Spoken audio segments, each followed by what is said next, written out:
Reverend Todd will now give us a centering message.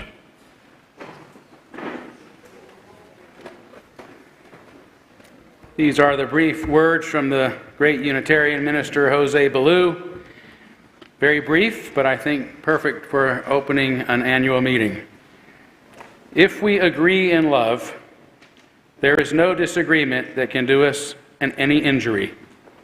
But if we do not, no other agreement can do us any good.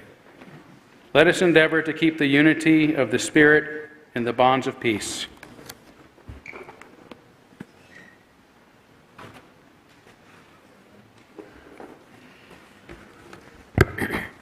I'm going to call the annual meeting for 2022 to order. As you know, I'm not Gordon Diddins.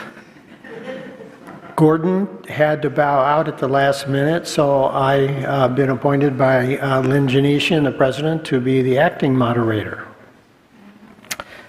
So with that said, the annual meeting is hereby called to order. In order to vote during the meeting, you do need to have that red card having signed in the back. We'll use that during that. We do have a base membership of 290 members. Our quorum for this meeting is 15% or 44. And we have over 44. I'm looking for a final count from the back that we'll need because part of our voting procedure is percentages of vote, 50% or 2/3 vote of those present. So that will come up a little bit later for clarification. So we do have enough people to conduct the business. Most of the motions will be 50% majority to pass. The amendments, which will come up later, do require a 2/3 vote of those present in order to be approved. So we'll come up with that number a little bit later. The agenda for this meeting was circulated pretty broadly, announced from the pulpit, and there have been copies of it in the Sun and in the all-member mail-out, and copies of it in the back. May I have a motion to adopt the agenda?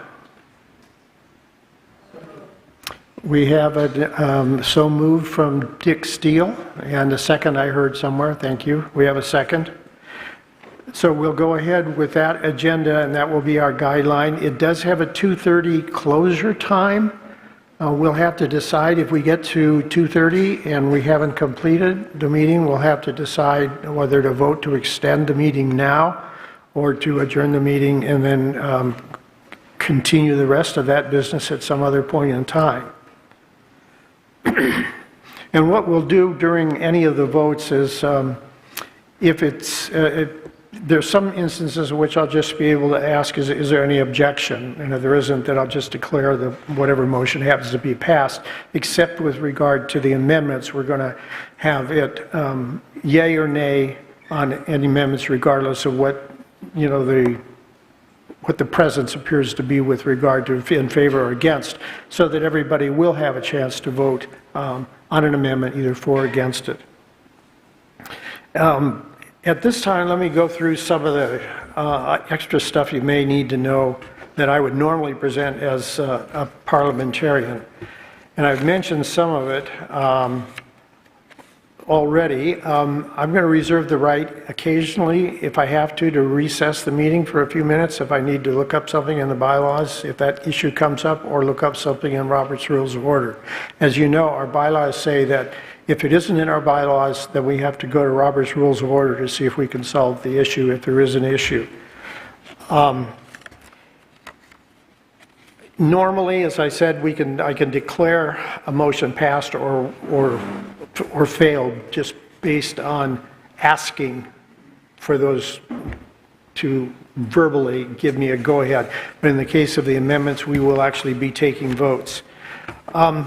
There's something that always comes up, and this is a matter of calling the question or moving the question. If we're in the middle of a motion and somebody gets tired of sitting there and says, I call the question, I want to vote now. Well, you can't just do that. You have to be recognized by me, and that means you need to do that between speakers who are standing up here to talk.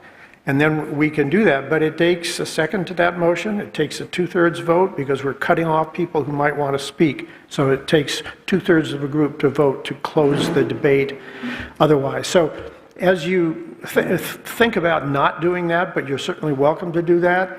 And the way to avoid that is to be brief when people are speaking. Try not to repeat too much what other people have said, only that you're in favor or against.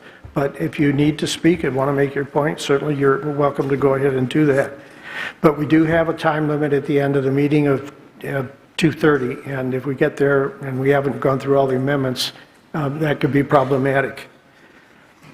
And then the other thing, because each amendment is supposed to represent, is to be voted on by 2/3 of those present and able to vote, I'm going to need to reaffirm the numbers for each amendment, because if everybody gets up and leaves, that that changes the numbers incrementally. Whether it's enough to actually change what the number of 2/3 would be may or may not be the case. So Rebecca is in the back, and when she has a total of actual people here, and if you have it now, Rebecca, I can jot it down. We have 72 voting qualified people present. And that's the number we'll use until I get word that may have dropped because of people leaving. Finally, a few things to remember when we're going through these debates or discussions.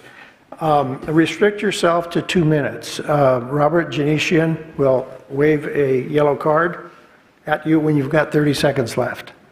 And when you do speak not to me, speak to the audience, and using the microphones. Preferably, I will ask those in favor of a motion to be on this side and those against the motion to be here, so that we can alternate speakers for and against. That's the best way to try to get through all this. Address only the subject of the motion. If you wander off into another area or territory, I will actually ask you to stop and focus on the amendment, or say, do you have anything else to address the amendment, the motion on the floor? And that's the way we're going to try to get through this meeting. Speak respectfully about other people that you may be commenting on their remarks. That's what they believe, that's what they feel, and we need to respect that.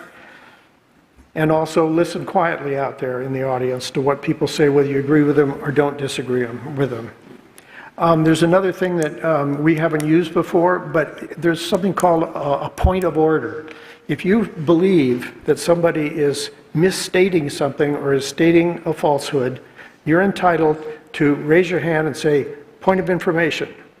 And then you ask me what it is you want clarified, and either we'll get that person to clarify it, or I'll get somebody on the board or somebody knowledgeable about it who can answer your concern about information that you consider to be incorrect or misleading.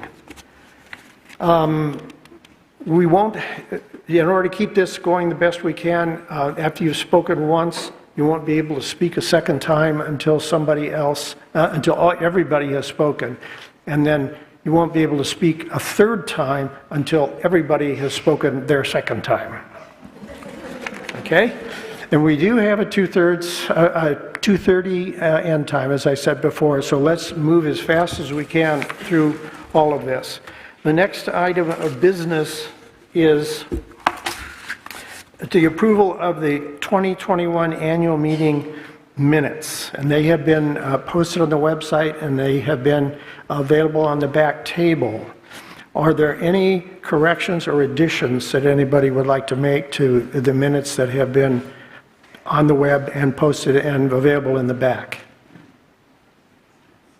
Seeing none, I'll declare the minutes approved as circulated and posted on the web. The next item of business is approval of the minutes of the special congregational meeting that was held on April 24th. And they also have been on the web, on our website, and available in the back of the room. Is there any comments, corrections, additions to those minutes? Seeing none, I declare those minutes adopted as posted on the website and as in the back of the room.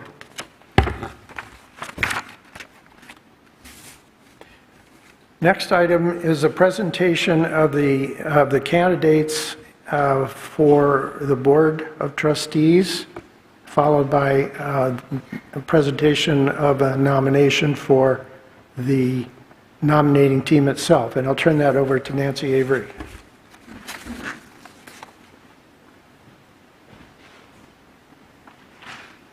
The nominating team, consisting of Sonny Cook, Tom Bradabo, and me, nominates Lilia Riordan Rogers to fill position 4 and Catherine Trestrail to fill position 5. Both of these positions are 3-year terms ending in 2025. Candace Schmidt, whose position's term ends in 2022, is nominated to fill the final 1 year of position 2 due to the resignation of Craig Aldsworth. Okay, just a comment. This we're using. Most of you may not be familiar with this position 2, position 4, position whatever. The new bylaws set up a system in which we have emphasis on the 7 positions, and various people fill those positions. And over time, it'll help keep track of really how long is each position's term or partial term if somebody's appointed to fill a position that's vacated. So having heard the nominations for the Board of Trustees, there are no other nominees, and a section of our bylaws says if there are no other nominees, that the moderator may simply declare that they are elected, and I so declare that they are elected. So, Lilia, would you stand, and Candace, just so people can see who you are?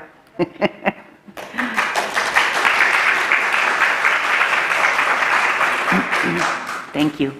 The nominating team nominates Jan Wingenroth to a 3-year term on the nominating team. As before, we only have one candidate for this open position, and the bylaws allow the moderator to declare that person elected by acclamation. Now we're to the section of the agenda in which we have reports, and the first report is the minister's report.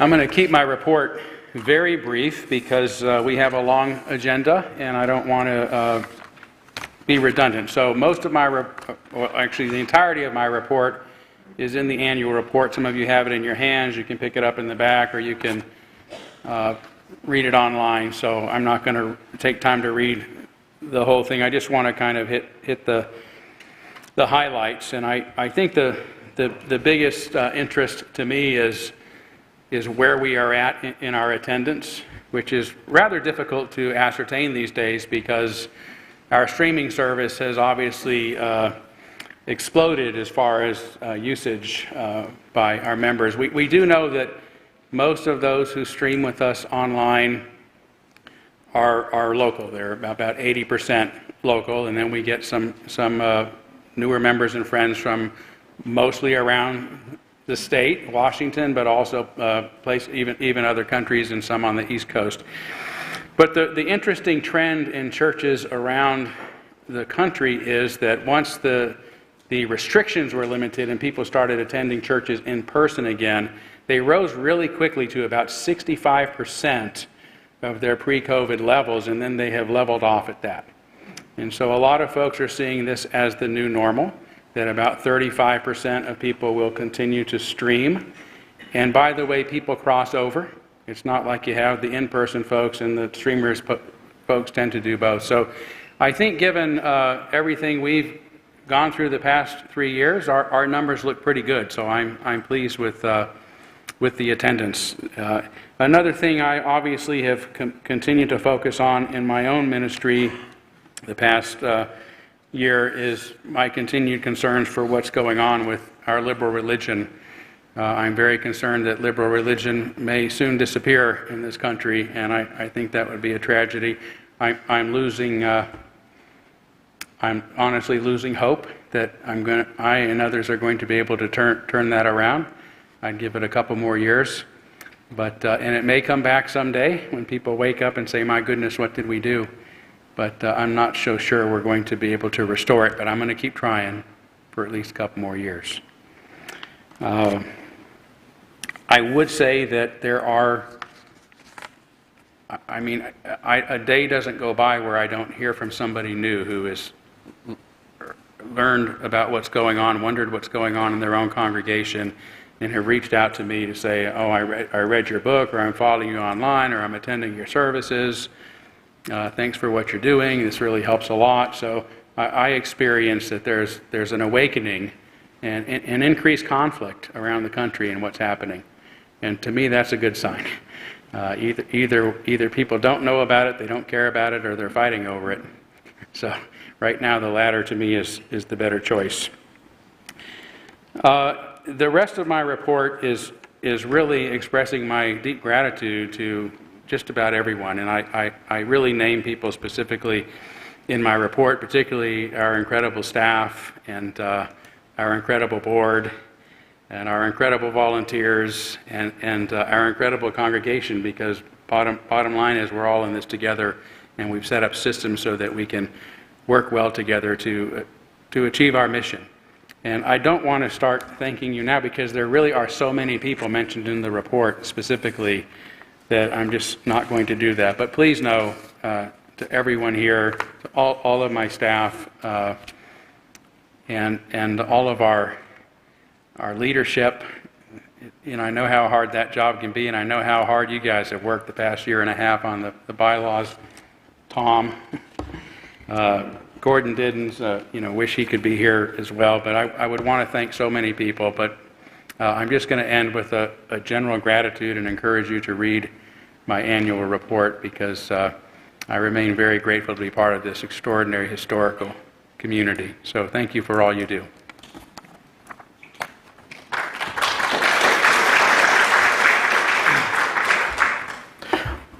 Before I proceed to the next report, one of the things that I did forget to do was to introduce to you your current Board of Trustees. And I want to, as I mentioned each of the names, would you please stand? The raucous applause maybe can wait till the end of all the names. Okay, President this year has been Lynn Janesian. Candace Schmidt has been our Vice President. Daryl Vander Linden as our Secretary. Betsy Rush is Acting Treasurer. Dick Steele and Catherine Trestrail, although Catherine's not here today. And Craig Aldworth served for a little over 2 years, and resigned a few months ago, and thus, due to his resignation, the one trustee position, number 2, was vacant, and the remainder of that term was filled with the immediate past election. So these folks make this work around here.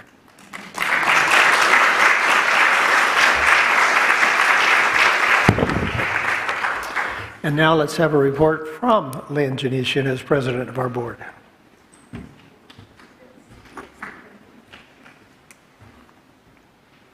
Good afternoon, and thank you for being here to help us establish a quorum and attend to the business matters of our church. Your time and attention are appreciated.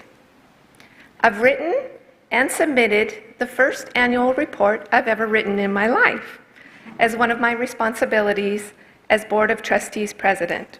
It's probably B+ work, but I did my best to explain the process we used for our bylaws revision, our major focus of this past year, and it includes a bullet point list of the other business items the board addressed over the last 11 months. Rather than read that report to you, I'd like to use my allotted time today, with fellow board member permission, to share some observations that have surfaced in just the last several weeks since our special congregational meeting, where we overwhelmingly voted to adopt our revised bylaws. I do so in hopes that these observations will be helpful in your decision-making process today, as you are being asked to consider further bylaw amendments. I want to start with the trinity of concepts that this Board of Trustees believes is essential for our governance and our ways of interacting with each other as a congregation. 3 T words: transparency, trust, and truth. First, transparency. Shortly after our special congregational meeting, it came to our attention that an email was being circulated with the subject line, "The New Dictatorship in the Old UUCS," written by a member who was clearly frustrated with the outcome of the vote. Not at all unusual in a Unitarian Universalist church. However, the body of that email includes a bit of name-calling and describes a process for adopting our new bylaws that is not at all reflective of the months of weekly, open, transparent workshops the board committed to as we underwent this endeavor, nor is there any mention of the conversations with congregants we held throughout February and March to hear and address your questions, concerns, and feedback. The author, unfortunately, attended none of those sessions. I will leave it to you to decide the appropriate use of email, and I am not here to critique form. Although I'm a huge believer in shining a light on disinformation and misinformation, knowing what an outsized effect it can have on breeding mistrust if it's allowed to fester. I share this with you also because this email raised questions, some from very long-term members of our church, and it was those questions that alerted us to the fact that many of us have a very limited understanding of the day-to-day operations of the church and what it means to operate by policy governance. Myself included, until my service on the board began in 2020 and our deeper dive into our documents over this past year. Nevertheless, our bylaws were actually pretty solid at their core before we did anything to them.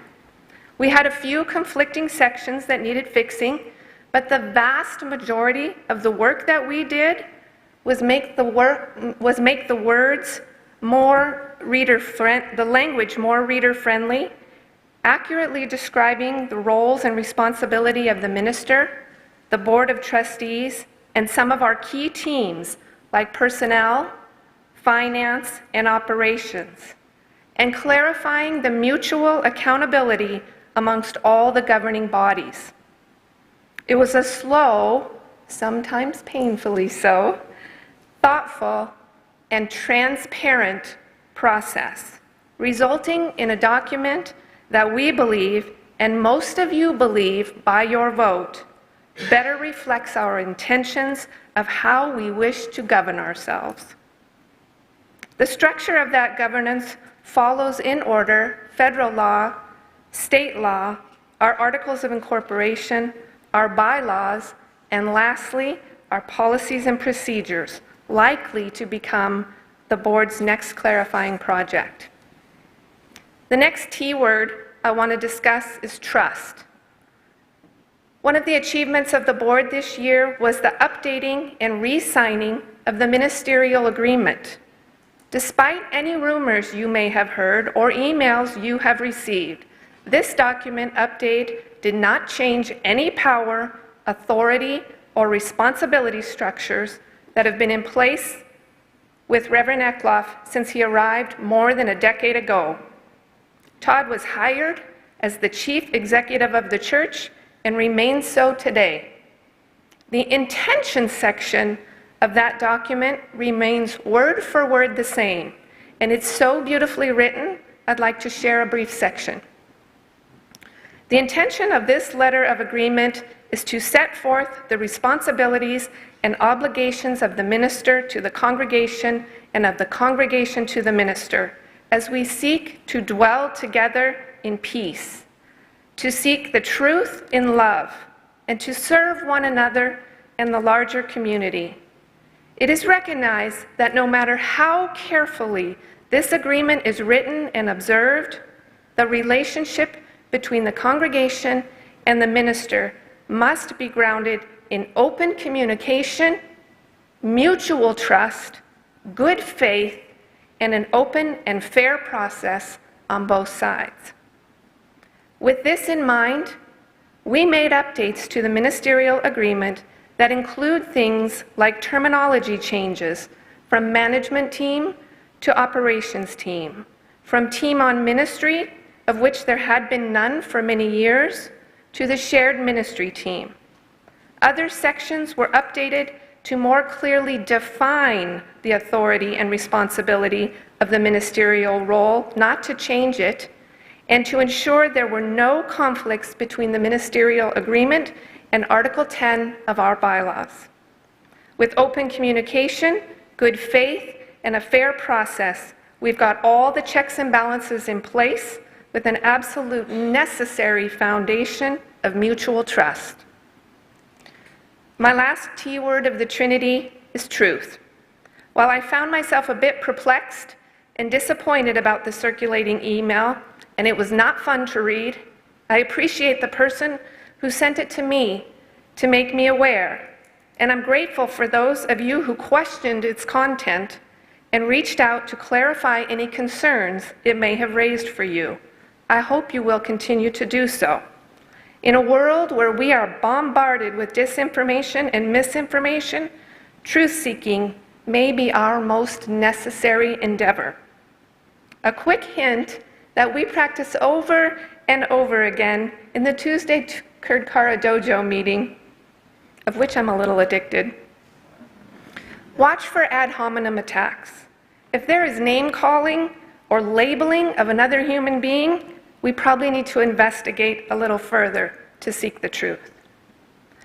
Lastly, my thank yous to Rebecca Adams, our operations manager extraordinaire who takes my phone calls, receives my emails with grace and patience, keeps the board on track during the fiscal year, which I'm sure feels like herding cats sometimes, and even fixes technology glitches when they arise last minute and after hours. Thanks to Tom Mosier for his steadfast advice, his parliamentary expertise, his historical knowledge, and his growing friendship.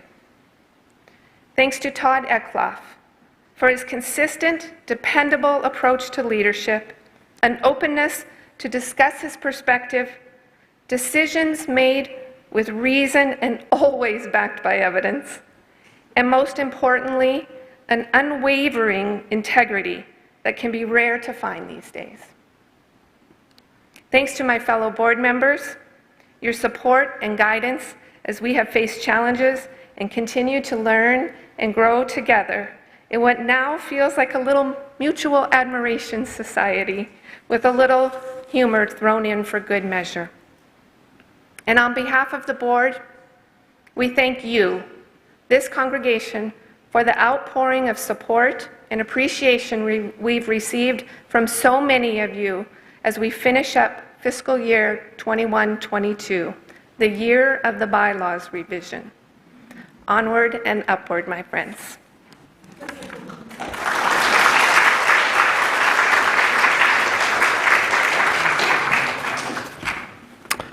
Thank you, Lynn. The next report, the final report, is the treasurer's report that will address how this past fiscal year has been for us. And that would be Betsy Rush.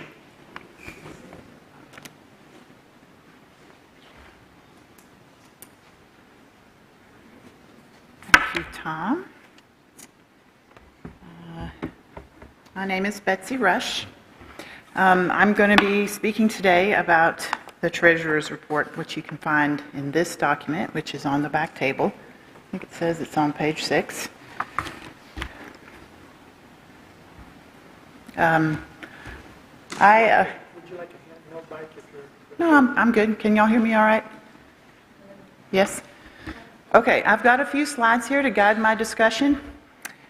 Speaking of the bylaws that we worked on all year, I thought I would go through a little bit about what the treasurer's role is. This excerpt up here is from Article 7, Section 12, which is about the Board of Trustees. I'm not going to read the whole thing. There's some highlights in there, and that's essentially what I'm doing today as your acting treasurer. As Tom described, I got this role, I think in the last month, probably when I missed a Monday night meeting.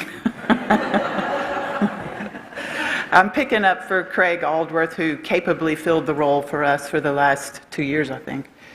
But the role of the treasurer is to provide oversight regarding the finances of the church, interpret and disseminate that information to the board and the congregation. Specifically, today, the last bullet there, present an annual report. So that's what I'm up here to do. So Darla, if you'd go to the next slide. After that fun pile of words, now a fun pile of numbers. And it's very tiny, you can't read it, but it's in here. So I'm really just going to present the highlights. Just like Todd said about his year as a minister, I'll just give you a few of the highlights. So essentially, the story of our finances here at church are influenced by COVID still. That is the story. Our building use pattern has changed, and that changes both our expense and income picture. And we had less snow last winter. That changes a little bit of some of our expenses as well. Our income was bolstered by the PPP loans. You may have heard about those in the news. Those are federal grants which were intended to keep full employment. And that's exactly what they did for the UUCS. It started out as a loan, it turned into a grant. We had 2 years worth. So that's a big part of our income picture, or at least a part of our income picture over the last couple of years. Fundraising, along with that COVID story, fundraising, rental of our building, all of that changed. It was essentially sharply reduced as a result of not gathering and this change in patterns that we're all undergoing. Our pledges have tracked very nicely as of May 25th, and I want to thank each and every one of you for that. That is stupendous. That is absolutely stupendous. We have, I think I'll report on this later, a 94% collection rate, which is a very encouraging number. So, I do need to point out a little bit about this treasurer's report. May 25th, that was a number that I had as of May 25th. Today's June 5th. We haven't yet closed our financial year. I am not an accountant or an economist, but I do understand that we're estimating a little bit at this point. And I'll speak more about that when I present the budget, because we haven't really finished the year. There's another little tidbit. Our unpledged income is above what we expected for the last year as well.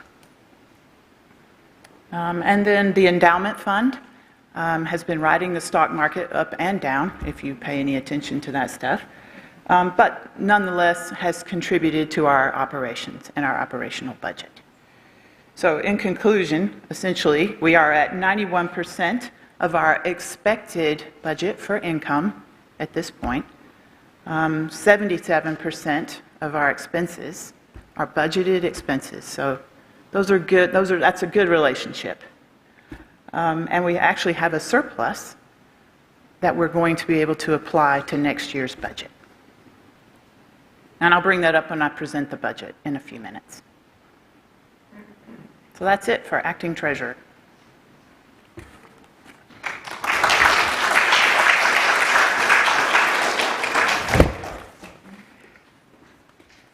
Okay, we kind of make a gentle segue from the review of the budget from this past fiscal year to the presentation of the budget by the same starring personality for the upcoming.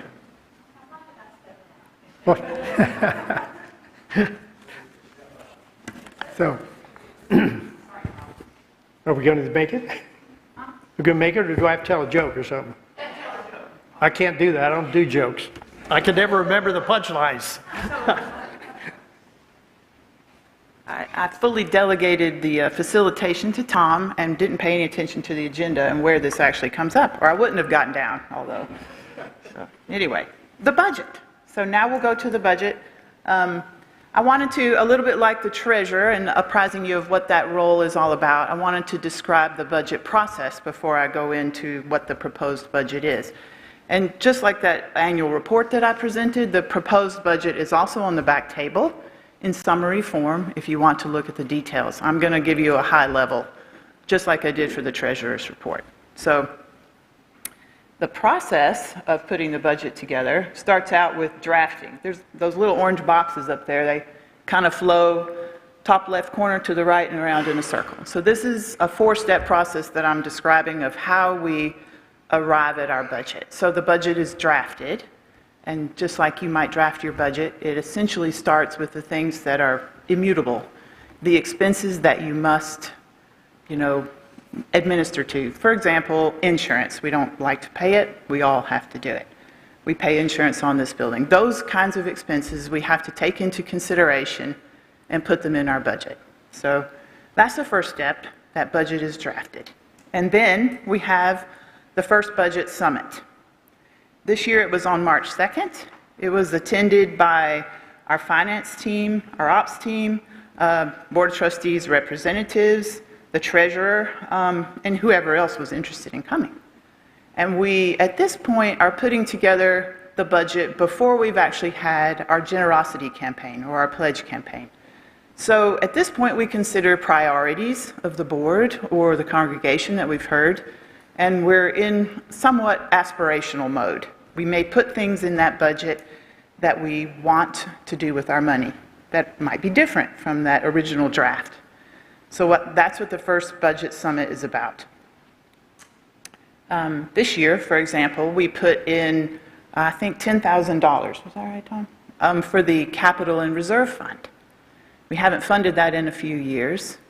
The roof, and it's really a bit euphemistic because one of the things we need to do is replace the roof, ultimately, right? Roofs have to be replaced. It's a big expense. So that's what that fund is for, and we were trying to look ahead, and let's try to put a little extra money away this year for that expense. So we put that in the budget as a line item in our first budget summit. And then the generosity pledge campaign happens. That's the third box in the bottom left corner, and approximately March through May. And thanks to that team that organized that and pulled it off. And thanks for your pledges. Then we do some assessment and analysis and compare what our pledges are against what we aspire to in our budget and make adjustments if necessary. And that's the second budget summit that you see in the bottom right corner of that flow. So we had that in May. And then we have to get a little bit real. And in the world I live in, they say, sharpen your pencils. Make some cuts, do some juggling, that kind of thing, to see how you can actually make that budget line out and balance, essentially. Because our pledge campaign was didn't quite meet our aspirations. So let me go over a little bit about what some of those changes were, because we do have a balanced budget. You'll see it in the paperwork that's back there on the table. We do have a balanced budget ready for 2023. And how we did that was we reduced that capital reserve fund that we wanted to fund this year in our aspirations. So we'll have to, there's not like there's not money in that fund for what it's worth. That's in a different report. We just are not going to be able to add to it as part of our budget this year. So that we reduced that capital reserve fund. We were able to reduce some of the other categories in the budget, essentially looking at actuals from last year. So we could cut those down a little bit. And then we increased some of our expectation from our distance viewer donations. Todd spoke about that in terms of actually knowing who and how our church attendees work. It's not as evident anymore just standing in here. There's things going on we're not as aware of from being in the room here together. So we're hoping for a little bit more there because we actually got a little bit more than we expected last year. So that's good. And then finally, we used that surplus I described in the treasurer's report from the PPP loans and reduced expenses. We are going to use that surplus from last year because after all, we are a nonprofit organization. We don't get to distribute shareholder, that's not how it works. So we're going to use that extra to balance out the budget for next year.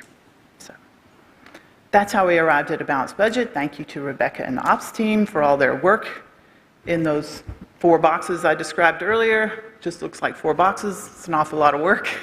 and for your participation in it and for your pledges. So, thank you. Should I get down now? I want to ask if there are any questions. Sure. And maybe Tom. clarify a couple of something. Any questions on the process or the actual budget or the proposed budget? Because I just covered it high level. So.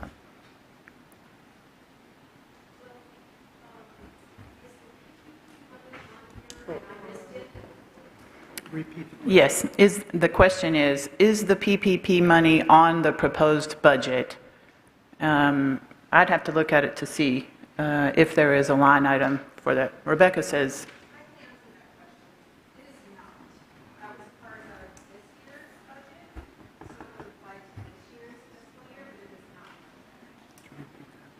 Rebecca said, no, it is not part of the proposed budget. And actually that's sensible because we don't expect, it's called the budgetary shortfall reserve.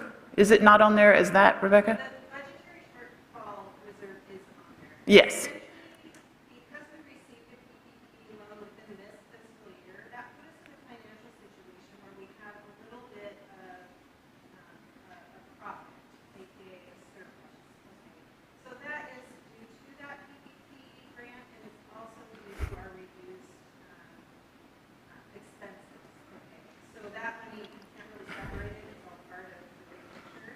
So that surplus is what's being applied to the budgetary shortfall reserve, which is a line item on your revenues at the very top of that. See if you could say. Does that make sense? So I wanted to find out how much. Wait, whoa. Hang on just. We need to have questions go through the speaker up here. And can you first repeat, kind of summarize what Rebecca said for other people? Actually, I'm going to ask Rebecca to come up here and repeat, if you don't mind, Rebecca, exactly the answer you gave about where or how the PPP monies are listed in the budget. And then if you have questions, come to a mic so everybody can hear you. We don't have to go through all this repeat business. Thanks. Okay, so the PPP grant is not part of our revenue for this proposed budget for the 22-23 fiscal year. We received that money in September of 2021. That's when it was approved as a grant, so that's when it was counted as income. So that was applied to this current fiscal year. Now, because of that revenue and our reduced expenses in this current fiscal year, we will technically have a surplus dollar amount. So because we're a nonprofit, we have to resolve that surplus somewhere in our finances. So what we're going to do with that money is apply it to the budget item that we added for this year, which is that budgetary shortfall reserve. So that basically helps us to create a balanced budget and have that extra money should we need it for the 22-23 fiscal year. And if we have any excess money in that surplus, that will go to fund that capital repair and replacement reserve fund for like the roof. Does that make sense? If you have a question, come up to a mic, please.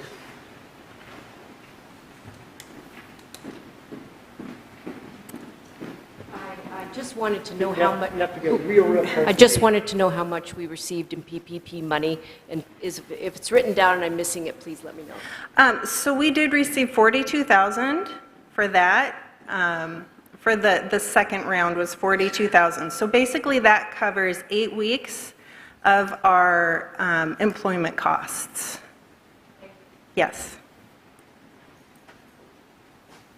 Good questions. Any more? Or anything about the budget or the year-end report, the treasurer's report?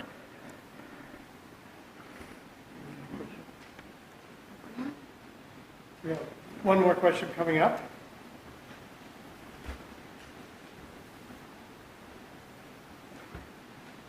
It's just a little question. I just now found it's on line 6, where it says the budgetary shortfall reserve. But I'm okay. looking for what line does it, so What line includes the capital fund for making the repair to the roof? It's way at the end of the budget, at the very back page, and I believe it's called Reserve. I see it, line 57, thank you. All righty, thank you. Awesome. Good question. Now at 0 right now. So. Rebecca brought up, I'm sorry, Tom, a good point though. We're using that budgetary shortfall reserve to balance the budget for next year. If there's any remaining, like there was this year at the end of the fiscal year, we will apply it to that capital reserve fund. That's our plan. So, as a board. Yep. All right, you've had a budget presented. We've had some questions and answers. The next thing, may I have a motion to adopt the budget?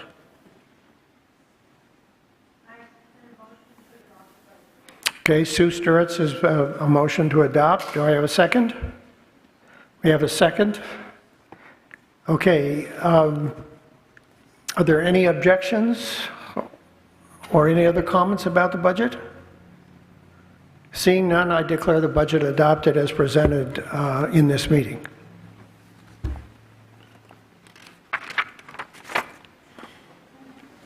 Let's see.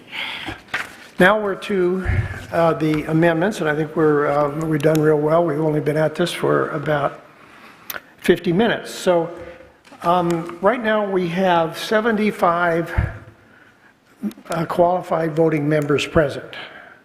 And that means that 50% of that, which we don't apply during the amendments, would be 38.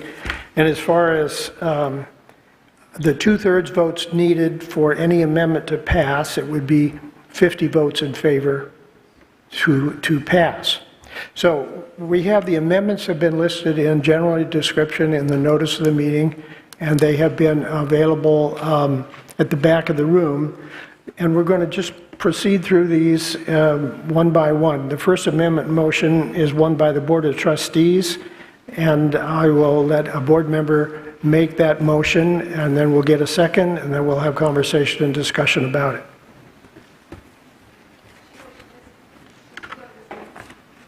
Pardon? Yeah. Well, to a mic, yes. All right. The first amendment is to change Article 16, Section 3. As it currently reads, except during a congregational meeting called for the purpose of considering amendments to the Articles of Incorporation or these bylaws, a member may not propose an amendment to either of these documents unless the proposed amendment has been previously submitted to the board for a review of its appropriateness, conformity, and consistency with the existing document. And what we're proposing to change to is during a congregational meeting, a member may propose an amendment to the Articles of Incorporation or these bylaws only if the proposed amendment has been previously submitted to the board 4 weeks prior to the meeting date. Okay, and as the motion, well, first can we have a second?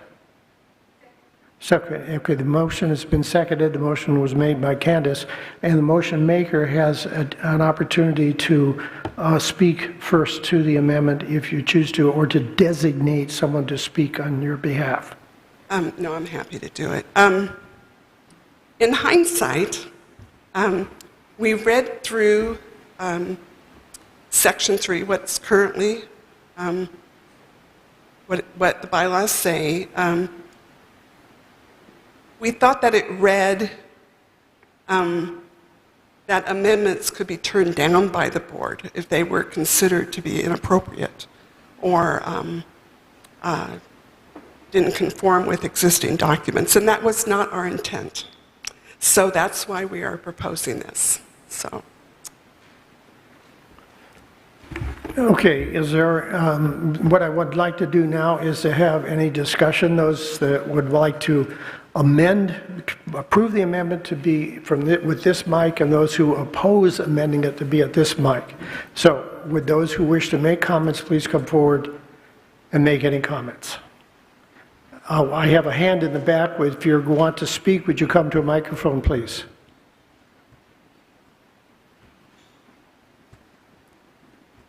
Thank you. Hello, my name is David Eagle, and I am the one who wrote the email. And part of what caused me to write the email was because I had a 3-day deadline to make the amendments. And this will actually clarify what those deadlines are, so I am in favor of this amendment. Thank you. Any other comments? Okay, seeing no comments, let us vote. Wait, I have another comment in the back.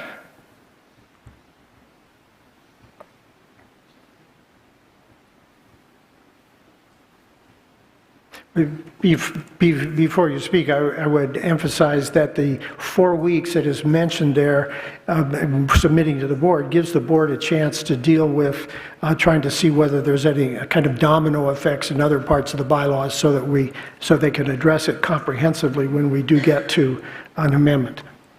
Excuse me, go right ahead. David Eagle is in favor. Excuse me, would you give your name, please? We need to have you. My name is Shelley McClellan. I'm a member. And David Eagle is in support of this motion. He chose this mic, so I'm using this mic because I'm also I'm also in favor of this, but some of the existing language that has been crossed out, where it discusses the review of the appropriateness, conformity, and consistency with the existing document, that to me implies a process of back and forth between the board and any members that are wanting to make a proposal such as this. And the change to the language doesn't imply that there's any back and forth trying to make sure that the proposal is in line and consistent with the existing document.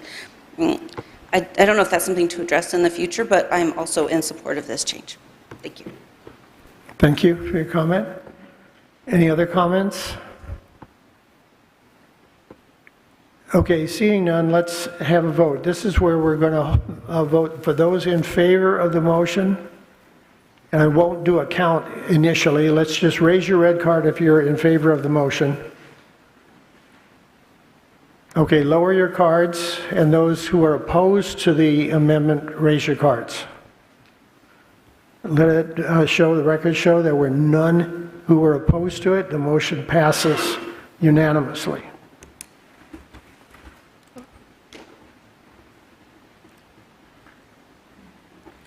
Okay, the second amendment,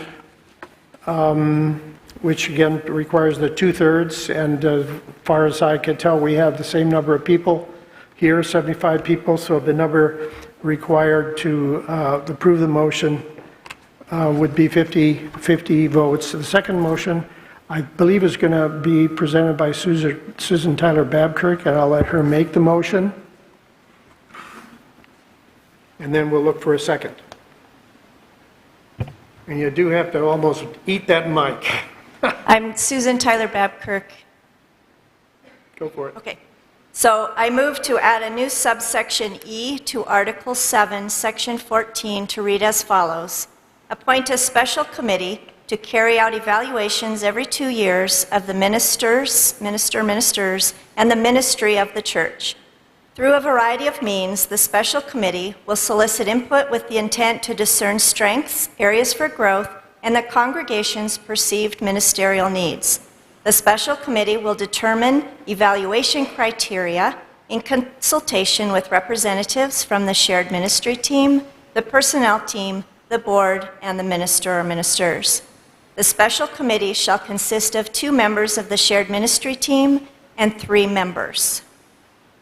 So in support of this... Let's make sure we get a second. Do we have a second, please? There is a second. Thanks. Go ahead and go ahead and address it. This proposed amendment is a result of a compromise reached between the parties listed in the proposal. Article 7 is a comprehensive article. I hope that you all will read it with good structure.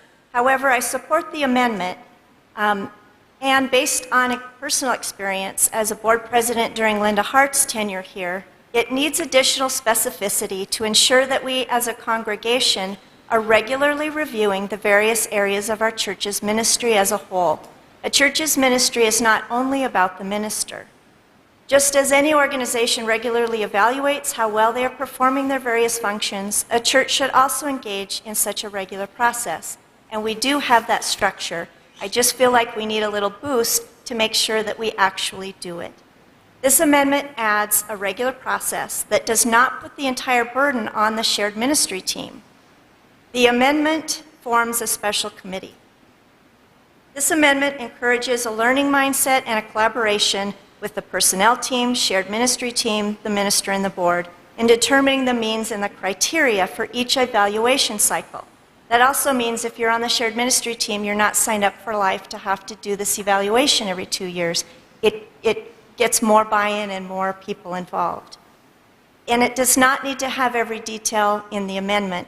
That is what our policies and procedures are for. So if you're concerned that it hasn't spelled out every little thing, I'm not worried about it because we now have a structure, we have a schedule, and we can work on that later on. The other piece is that in philosophies about evaluating programs and all of that, that grows and changes as the industry grows. You know, I'm not the same evaluator in my own program as 10 years ago as I am now, because lots of new and exciting creative ways of providing evaluations are available. And we have also materials through our own UUA and everywhere else that can feed into creating some really wonderful processes. Thank you. Okay, are there, excuse me, are there other comments? And if so, support of the motion on this side and those opposed on that side? So I served on the acting... Oh, name, please. Nancy Avery. I served on the acting team of ministry. Was that what we were called? Yeah. 2 years ago, I think it was. I served with Tom and Lynn. Sue Sturtz. Sue Stieritz. And when we submitted our report to the board at the end of that time, what Susan is talking about is what we were recommending, that there be an evaluation of the ministries of the church. We didn't set I don't think we set a time frame, but that we needed to look at where our strengths are and where our needs are. So. Thank you.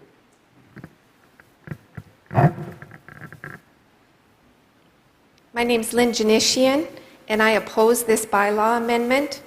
My reasons are because it is simultaneously way too prescriptive and way too nebulous. It appears to be an evaluation, but under the guise of a needs assessment. Two very different things, neither of which should be a bylaw. Before you vote yes to this amendment, I ask you to consider if you truly want a special committee of a few UU volunteers to evaluate how you choose to engage in the ministry of this church. Here we are, in a literal sanctuary, away from all the noise of a society that constantly evaluates, rates, and judges, or asks us to fill out their tedious survey, 2 stars, 5 stars, A, B, C, D, epic fail.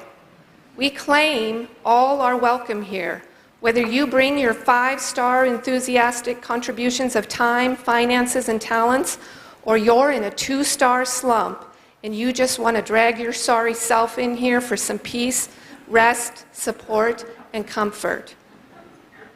I already know I've got work to do to be a better human and a better Unitarian. That's why I keep coming back. But the idea of an every 2-year evaluation process at my church makes me want to run for the hills. This proposal is not ready for prime time. It needs a clarity of purpose and intent, and would be better suited as a policy or procedure if we so choose, not a bylaw.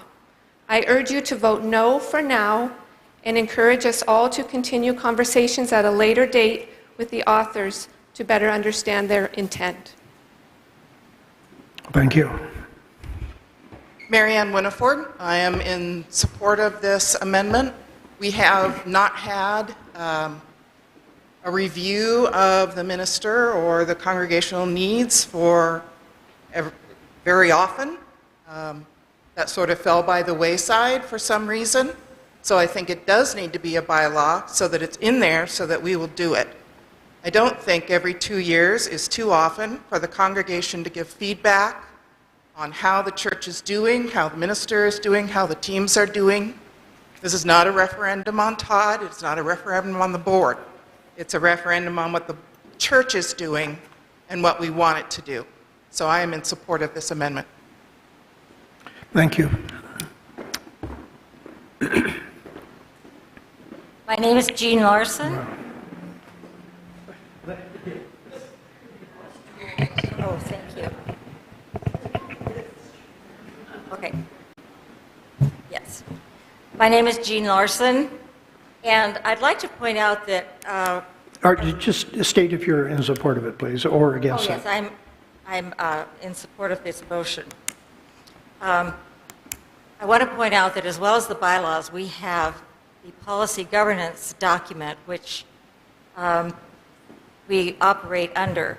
And in that document, in the section on board responsibilities, it already states that the board shall do a yearly evaluation of the minister and the minister. I know the minister and the ministries. And so adding this to the bylaws is just giving that idea of evaluation a little more oomph. And so the fact that the membership would be 2 people from the shared ministry team and 3 people from any other members, those members could be from the board or any other leadership in the church. So it just makes it so that one group is not in charge of doing the evaluation. You would have a variety of people on the team. So I support this amendment, and I hope you'll vote for it. Any other comments? Persons would like to step forward? I see one more. If you're against it on this side, for it on that side. My name is Dan Ekrit. I'm against this amendment for several reasons. Why don't you get closer to the mic, Dan? Can you hear me now? Yeah. Okay. My name is Dan Ekrit. I'm against this amendment for several reasons. For one, some years ago I was president and we did assess the minister. It was through a document that was supplied by National, and it was intended to help the minister to be aware of areas where they might be strong and where they might be weak. I know it has fell into disuse a little since then, but when I read this amendment, I agree with Lynn that it's way too nebulous, and that we elect a board of directors from the whole congregation to represent us. And I have a problem, frankly, with having an appointed group of people that are going to make that evaluation of a minister. I think that it's possible that we can put together something that's a little more in-depth and gone through in detail by the board. And I also feel that the board should be the one that's doing the evaluation rather than an appointed group. So, in my opinion, I think that we ought to put this to bed for a while, let the board go through this, and decide on the process. That's all I had. Thank you. Yes, We have another speaker. My name is Stephanie Kennedy, and I'm against this. Can you get a little closer to the mic? My name is Stephanie Kennedy, and I'm against this because I think appointed people keeps things the same. Speak into the mic, please. Keeps things the same. I think this congregation is needing some change. And for us to, well, I'm a new member and I don't participate in the governing of the church because I've had too many things, other things going on. But I think that it's, like he said, it was too nebulous, or the president said it just keeps the same people in power, if you would call it that. Because everybody that's going to be appointed is going to be, those 3 people, church members, are going to be those same people that speak up for everybody else. It's not going to be any change. And I think it's just a way to keep things the same, because definitely you're going to change in this church like everywhere else. It's going to change. More people are going to be different. And I don't think that a set group of people should decide whether the minister or the people that's doing the work in the church, what they're doing. Because evidently some people just keep on doing and others just watch and complain. Thank you. Thank you. Other comments? For and against?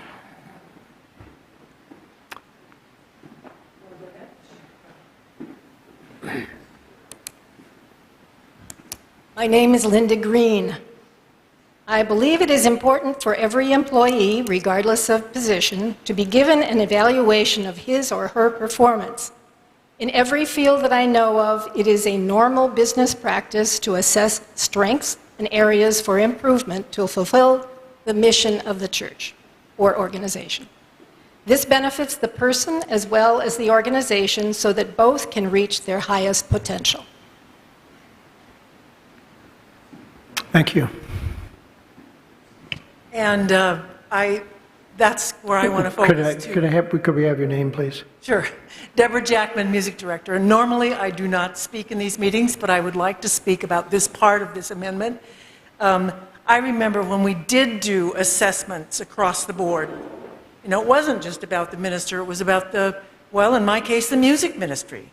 It is important for somebody in my position to get where the congregation is every so often. 2 years would be nice to find out what the changes are, what serves people best, what may need to change.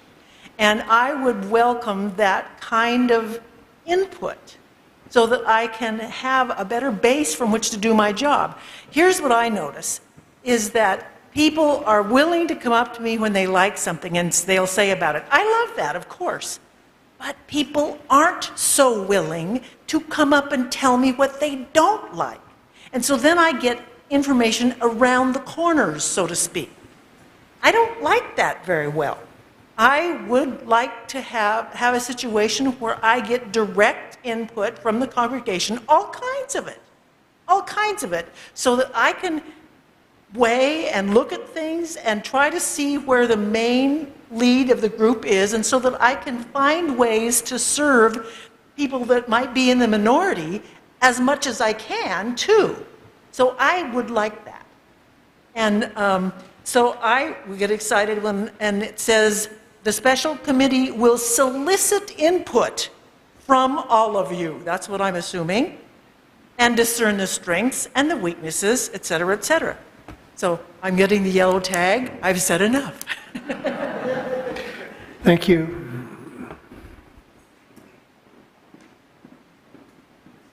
Hi, I'm Candace Schmidt. I'm a board member. I didn't prepare remarks, so I'll try to be coherent. Oh, okay. In regard to the idea that every employee has to be evaluated, we all experience that. A minister, is a minister supposed to be evaluated by 300 different people? How does that work? When we're evaluated in our jobs, we might have one supervisor or a couple supervisors. So, and 300 people all come to church for their own different reasons. And I just think it would just be a very confused way to get input. And then we also do a 5-year strategic plan where the board solicits input from everyone. And the input is about strengths, areas of growth, and the congregation's perceived needs. So we already do that every 5 years. So thank you. Thank you. One more comment here coming. For or against? I'd just like to make 2 comments. Name, please. Excuse me. Name, please. I'm Dick Gammon, and I am a member of the shared ministry team, but I'm not speaking from that point of view. I'd like to reinforce what Dan Ekert said, that the board certainly has a role in this. And it seems to me the elected representatives of the church are the people that should be deciding, being in the position to evaluate. Can you get well a little get a little bit closer to the mic? How well the church is being managed and how well the people are functioning. My second point is to Deborah, is there anything that prevents you from directly surveying the congregation regularly?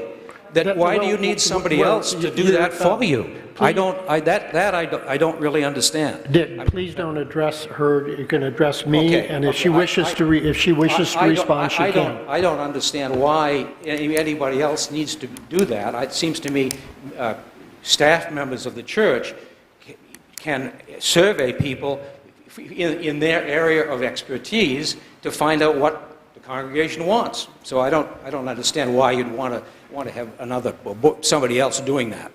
So that's certainly your opinion. Good, thank you. Other comments? We have a comment over here from Betsy. A brief follow-up to what Dick said. I'm sorry, Betsy Rush. I'm on the Board of Trustees. It's not that we're not interested in feedback. It's not that Todd or Debbie or any of us on the board aren't interested in feedback. It's just a matter of making a bylaw out of that feedback process. So as Candace spoke to, we have a strategic plan. And if any of you were here for Todd's sermon earlier, in a way, it would be like putting stop signs in every intersection. And we would be taking away our responsibility as shared ministry team members, as congregants, to seek and listen to that feedback, as board members, etc. Thank you. Another comment in the back? And we have 45 minutes left in our meeting, and we're not through the Second Amendment yet. I'll just point that out. Okay, my name is David Eagle, and I've already confessed to that email, but I have been concerned that the new bylaws are giving the minister the complete power and the only means of... Excuse me, Dick, really focus on the amendment. Do you support it and what, but don't wander too far afield. I do support the amendment, but my concern is the controls, what checks and balances we have on the minister. And my reading of the bylaws is that the only recourse we currently have is that we can recall the minister. That is like with Trump. He'd love these. He'd have a lifetime appointment, and the only way we could have any check or balance over him would be recalling him. Now, that's my reading of the bylaws. Now, there's something called policy governance, and I will admit I do not understand that. Up to the microphone, please.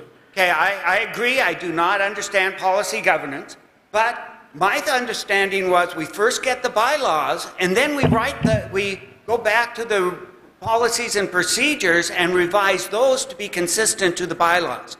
If that's the case, if that's where this policy governance process ends up going, we need something in the bylaws, and that's what we're proposing.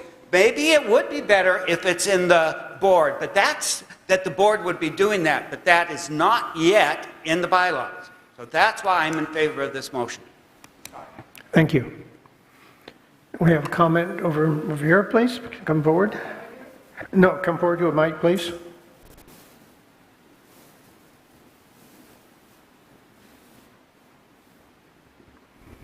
Nancy Han.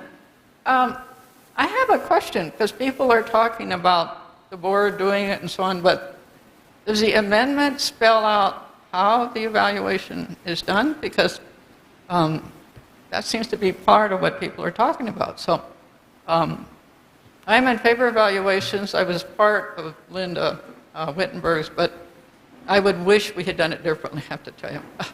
But it went to, I think, everybody and then team leaders and so on. So I just need a little more information. Thank you. Okay, are there any other comments? Seeing none, it's okay.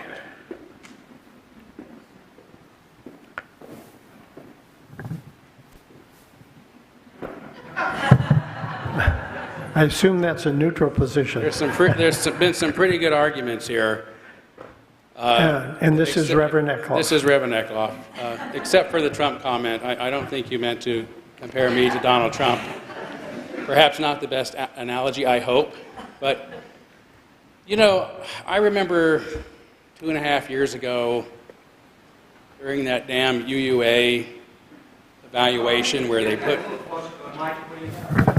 Yeah, I remember 2.5 years ago during that evaluation the UUA did, and they came in here and put up all of these horrible statements about me right in front of me and how embarrassed I was. And I had to sit through that. I have to sit through it being evaluated every day. I get people who don't like something I've done, something I've said, a decision I've made every day. And sometimes I have to hear about it for months. Okay, I get it. Susan, I so love you, and I know what you're trying to do, and that's why I'm over here. Because I want there to be an evaluation process of our shared ministry, which includes me. But I want it to be done in a way that is loving and kind, not a triangulation committee that people just get to have a gripe session so that I have to look at that again, you know. And that's what my fear is. I wonder if we can just iron this out a little bit. I want to have, I've always said that, some system in place that evaluates our shared ministry. So I'm just not ready for this one. Okay. Thank you. Any other comments? A little comment from Jean? And we're on the assumption that everybody has spoken? No, wait, Jean, I'm sorry.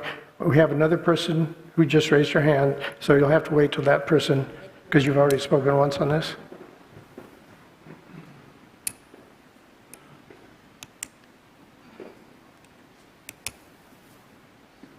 Hi, my name's Julianne Morse. Feel free to take the mic and hold it. That'd be so nice, thank you.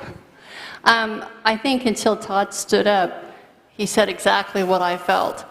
I like the bylaw, or I like parts of it, but not the entirety. And I think that's what's really important when you come up for an evaluation as a retired school district employee in the public schools.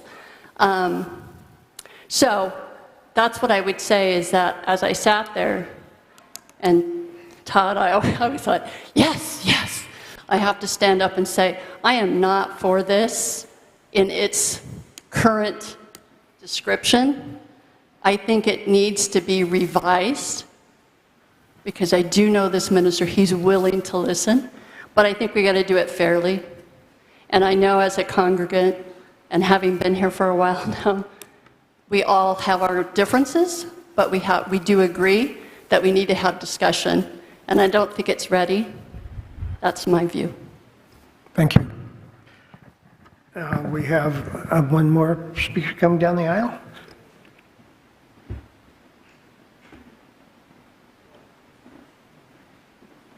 mic is just the right height for me. Okay. Thanks, whoever did that.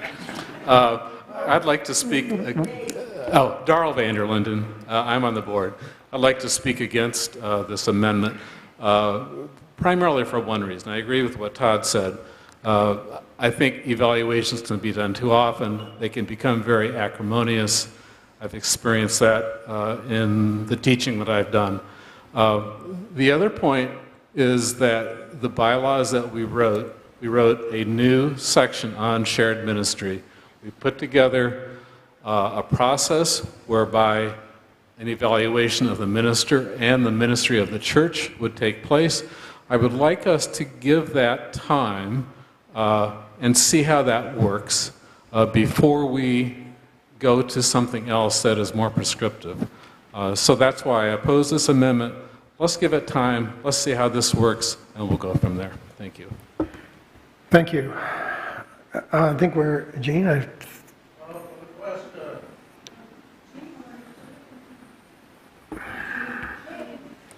okay, we've had somebody between speakers call for the question. Who was that who called for the question? Don Willingham. Do we have a second? A number of people have seconded it. So now we will vote. We need a 2/3 vote, which is 50 people to close debate. Those in favor of closing debate at this time, raise your card. Those opposed, raise their card. Those who want to close debate are very much evident and far in advance of the 50 that are needed. If anybody wants a count vote, we can do a count vote, but from what I see up here, the closing debate is what we're doing. So now we'll vote on the amendment, and the amendment is appoint a special committee to carry out evaluations every 2 years of the ministers and the ministry of the church.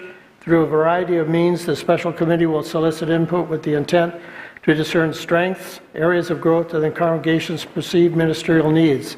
The special committee will determine the evaluation criteria in consultation with the representatives from the shared ministry team, personnel team, board, and the ministers. The special committee shall consist of 2 members of the shared ministry team and 3 members. Those in favor, vote, raise your hand. Those in favor?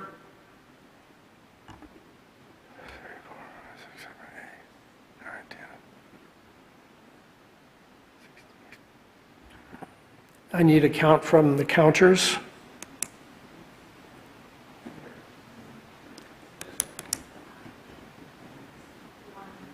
One plus 5. What? 10.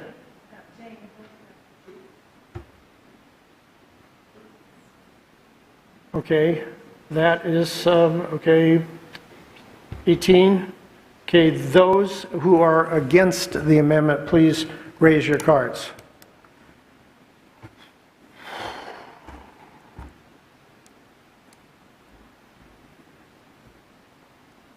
Raise it up higher, Jane. Yeah.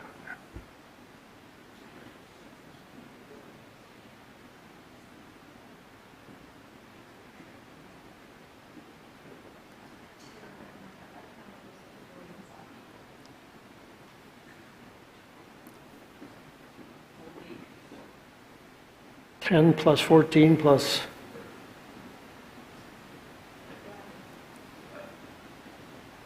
plus 11). Somebody giving me a grand total? I'm just taking down some brief notes.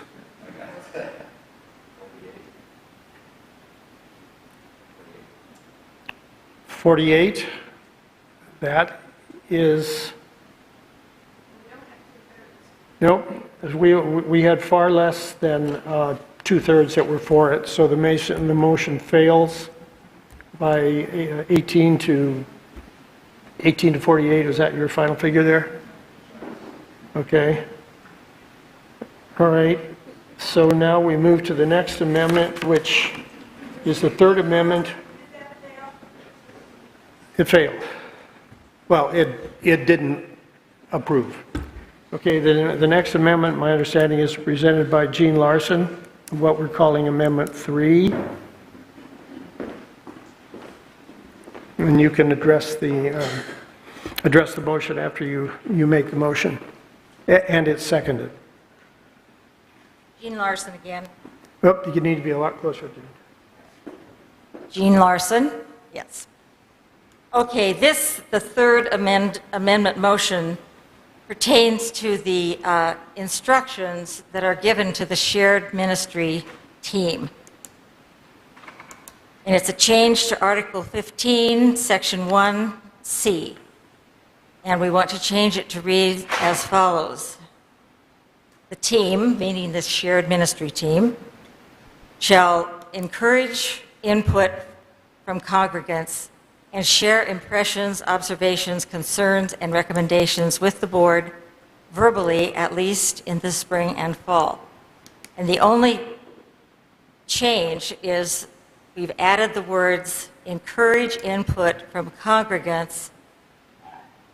Yeah, that's the only addition to this. Okay, do we have a second? I said there are a number of seconds, so proceed explaining it. If you want to hold the mic, if you can all right. Get it out from that thing. No, it doesn't want to come out. Thank you. Okay. This year, a reorganized shared ministry team was appointed at the beginning of the year. As I spoke to church members throughout the year, I found that very few knew that this team existed.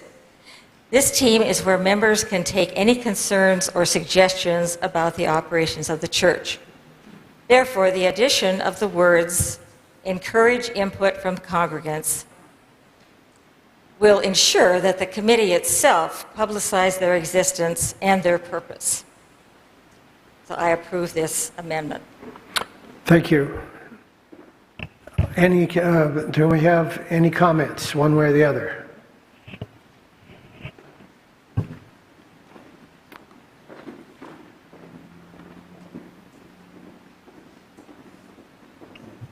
My name is Linda Green. I need to read. As co-chair of the Generosity Campaign, I feel impelled to give feedback from our team's contacts. Out of our church's 195 pledging units, our team contacted the 103 households who had not responded by the end of the campaign. Of the 103 contacts, 24 were with folks who are unhappy with the church. 14 would not pledge at all, and 4 had decided to resign. Most of these 24 people shared concerns common with my own. Here is my own concern. I love this church, but I feel our minister needs to heed input from people asking for change and deal with them in a spirit of collaboration. I am weary of hearing about the UUA divisions in our church. Linda, excuse me, you're not really addressing the motion. Please address the point of the motion, the 5 words that are being added. The 5 words that are being added. Go ahead. The reason I was bringing this up was that I feel that if the congregation had known that there was a shared ministry team where concerns could be addressed, perhaps this information could have led to important positive change. Therefore, I support this amendment, which seeks to proactively encourage input from congregants. Thank you. Other persons that wish to comment? And also, I see people leaving, and I will need a count for, when we vote to know whether we're changing things. So someone come forward and share that with me. Yeah, come on, David.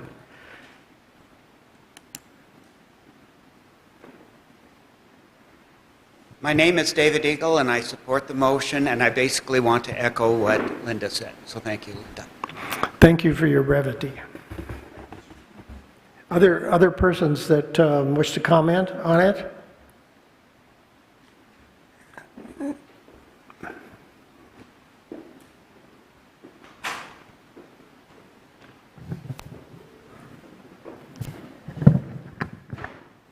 I actually like the spirit of the additional words to this. However, I feel some need to protect at least the current configuration of the shared ministry team, which has expressed that it does not want to be a triangulation team. If it is looked upon by the congregants as, if we don't like something Todd's doing, we'll go talk to them, and then they'll tell Todd. That's not what the spirit of the team is about. And, I do collaborate with those who come to me when I can, but I'm also a very strong person who has my own beliefs about how things should be done, and when the authority has been given me to make certain decisions and I think they're the right ones, I'll continue to make those. And shared ministry, and I talk about that stuff a lot. Thank you. Can I have is there a change in the number of voting members present? 73. We're down to 73, okay. Okay, any other persons who wish to come forward?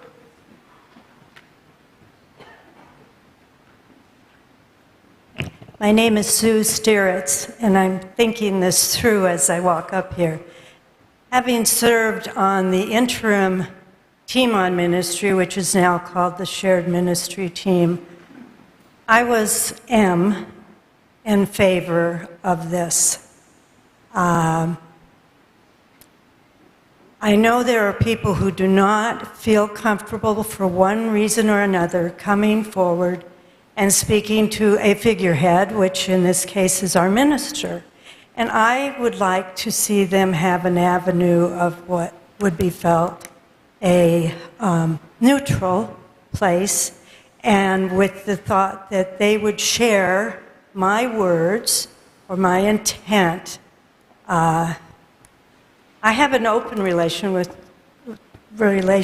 with Todd, so I don't have this problem, but in making the phone calls as I was on the generosity team, I did get a strong sense of this. So I encouraged that the wording and the use of the shared ministry team for this process. Thank you. Any other comments? Okay, we have another comment.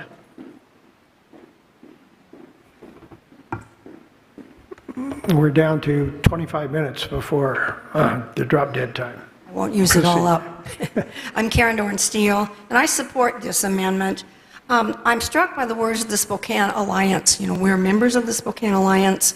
We pay dues to the Spokane Alliance. We help the Spokane Alliance accomplish major social justice goals in the city of Spokane. And one of their main slogans is, all organizing is reorganizing. And that includes within churches. And I think this gives an additional avenue through the shared ministry team for people to express their feelings about the direction of the church. And I think that's a good thing. Thank you. Any other comments? Seeing no other comments, we'll proceed to vote. Those in favor of the motion, raise your cards.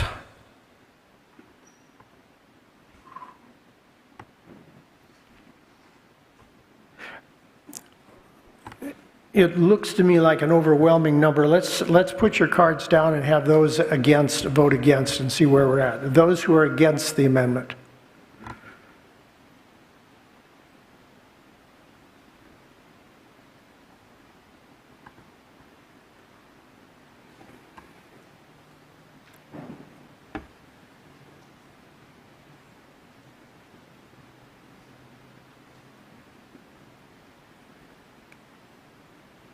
How many do we have against it there? Talliers.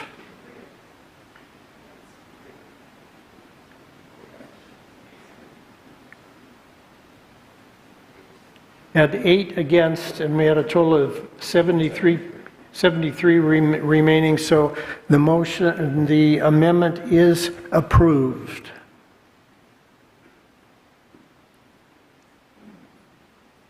Okay, the Fourth Amendment, I believe, is going to be presented by Linda Green.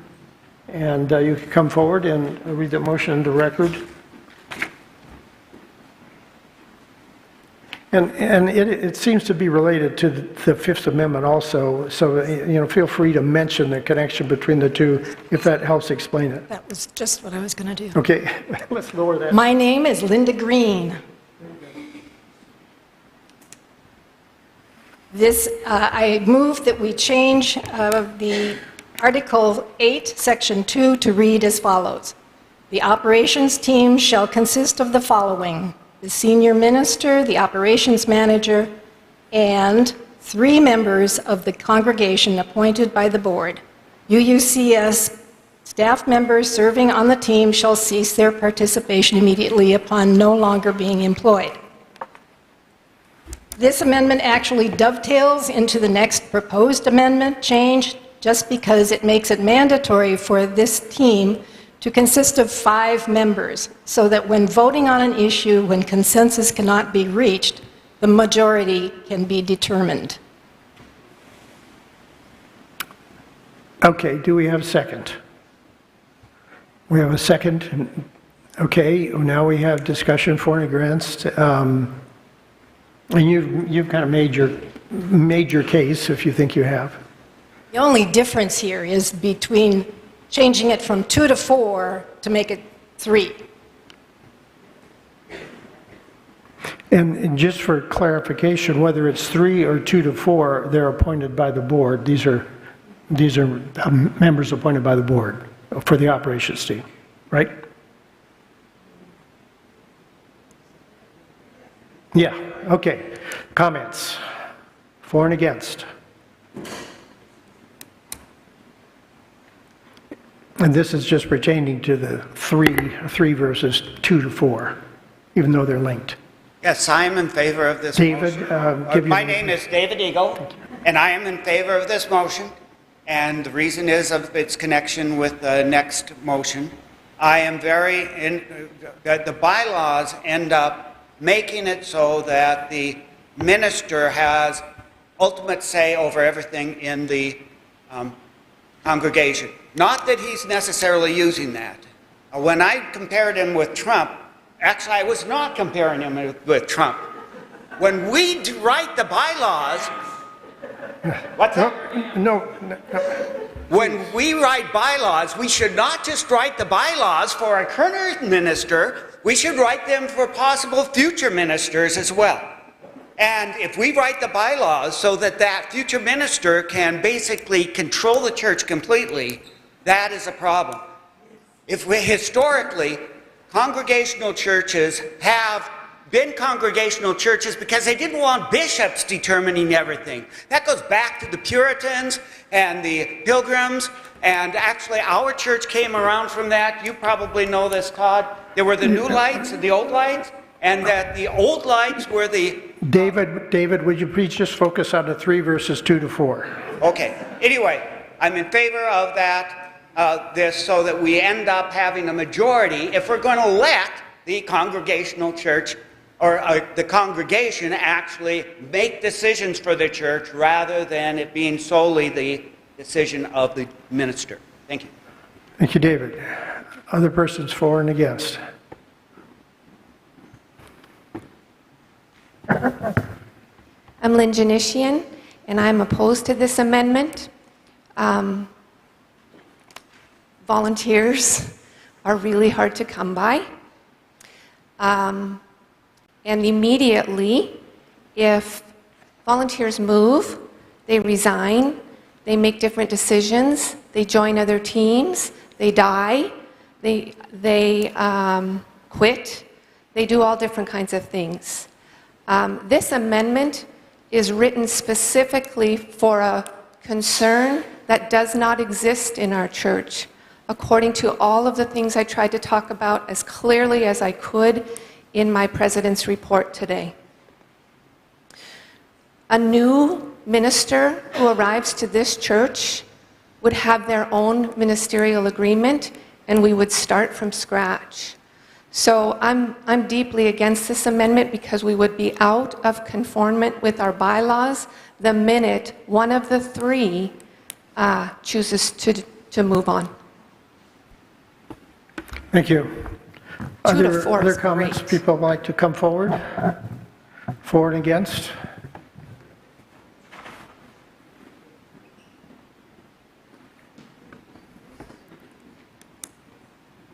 I'm Susan Tyler Babkirk. I'm also opposed to this, echoing some of what Lynn said, with this being, the meetings are usually during the day. I think the 2 to 4 gives more flexibility for the reality of volunteers serving on that. And it also, to me, feels a little bit like a solution looking for a problem. I think that the business, the day-to-day business of the church can be handled, and the 2 to 4 gives enough flexibility that if we have more people that are able to do that meeting and serve on that, great. But if not, we're not stuck with really scrambling to try to make decisions in the operations team. Thank you. Other comments? Feel free, people that want to speak, to come up close to the microphone so we don't waste time walking up to the microphone and all that kind of stuff. Oh, it wants to be in my hand, apparently. My name is Sue Stieritz, and I thought I would vote for this. But the more I'm hearing, and I've served on the operations team as from the board as a representative for 2 years or more, and also on the team itself. And I never saw Todd say, well, this is absolute, we're going to do what I want. I never saw that.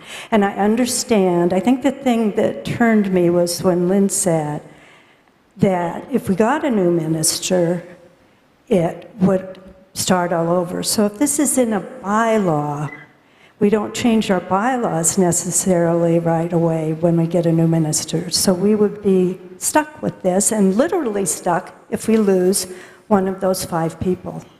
So with that in mind, I am not for this. We have one more comment, at least.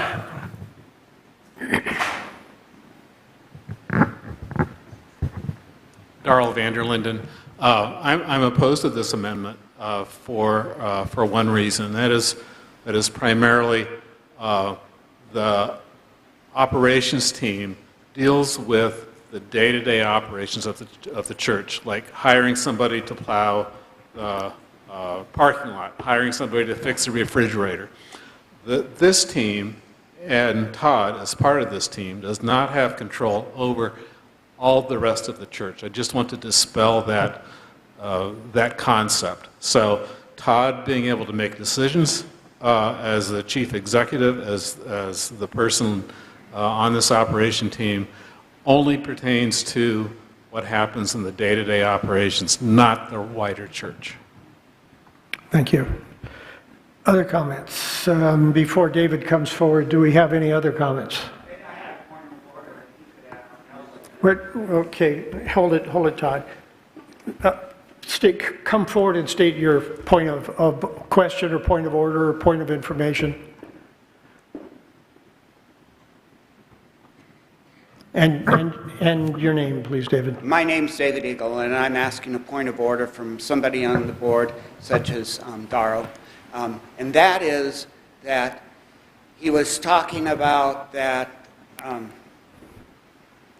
have a little senior moment here, but that...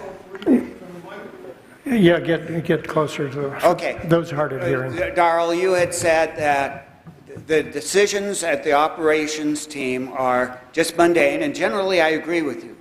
My impression, though, was that all the teams, special teams of the church, are really subcommittees or sub-teams of the operations team.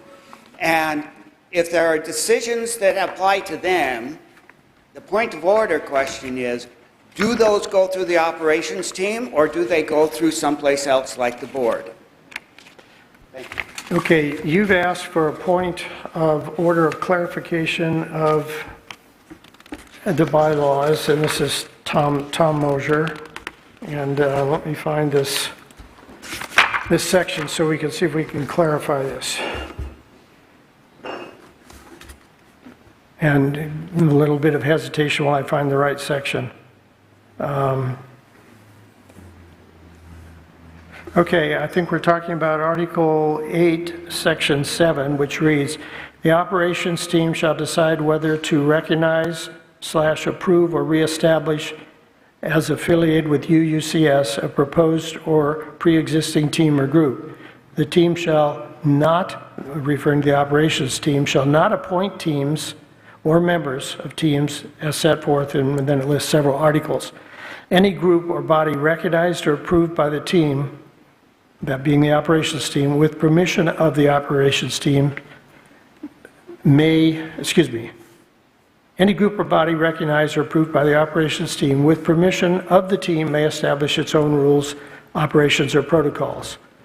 So what we've got is the way it reads now, the operations team, whether it's 2 to 4 members or 3 members, is to be there to recognize either pre-existing teams that have gone out of, have not been existing, or new ones. So that's the way the bylaws read. I don't know whether that clarifies an issue or not, but that seemed to be what you were questioning with regard to what Darrell said. So we have Candace, who serves as the liaison. We have Todd, who's on the team, and some past members of the team. If you want to address this point of trying to clarify this, somebody go ahead and have at it.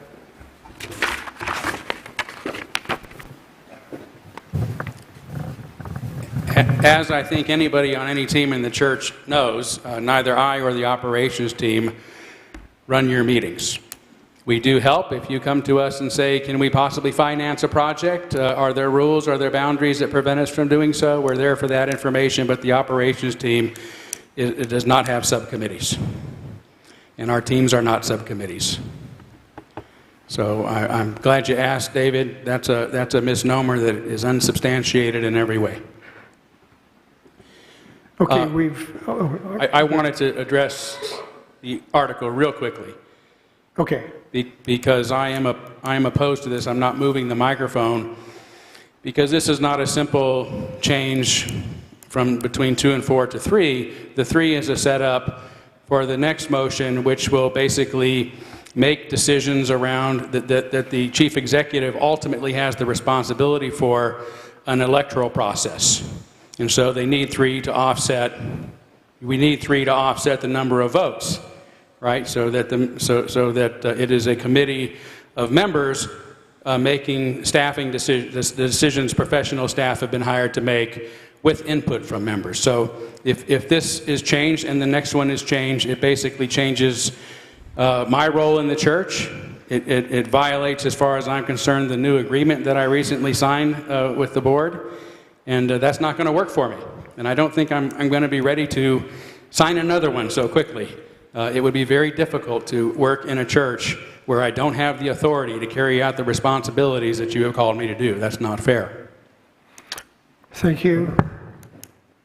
We're down to about 9 minutes left, and we're addressing 3 verses 2 to 4, and still have the other amendment to deal with. Hi, I'm Candace Schmidt. I've been the liaison to the ops team for the last 2 years. So I'm pretty familiar with how it works. And I've gone through the bylaws and our policies and procedures as it pertains particularly to the operations team, because I wanted to understand it. And in the bylaws, it says that the operations team absolutely cannot go outside the limitations that are set for it in the policies and procedures. And within those limitations is manage the expenditures of the church during the year, safety and security, recognizing new teams, not controlling or telling those teams what to do. And there's a 4th one that I'm blanking on, but I just wanted to clarify that. Okay. Other comments regarding this amendment of changing the wording from 2 to 4 to 3? Seeing none, we will proceed to vote.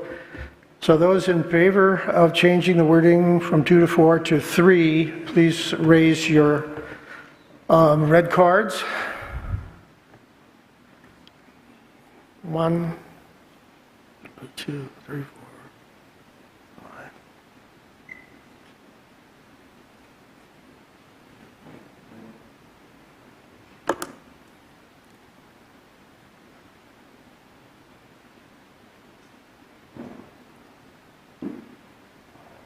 Okay, we have 5-4, and just for a matter of, so I think the motion fails, but for the, just for the those against the motion, please raise your red cards. Okay. Okay, 73 minus 5, 60, so it's 5-4, 68 against. So, the next amendment, which is related, as was stated before, I think, are you going to present that, David? Amendment 5.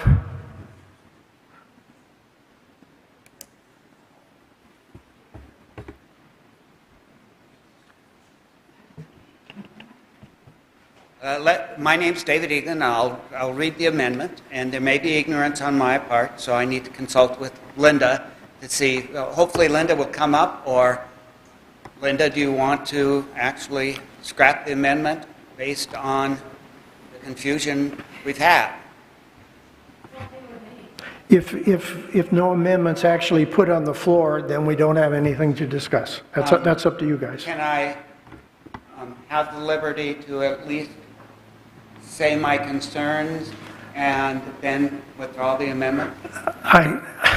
I would say make the motion, and then if it's seconded, you could state you can state your position of support. So read the amendment. Read the amendment, or can we withdraw the amendment? No. Well, can we withdraw the amendment? If you want to make any comments about it, we have to have a motion on the floor. Like, can we withdraw the amendment?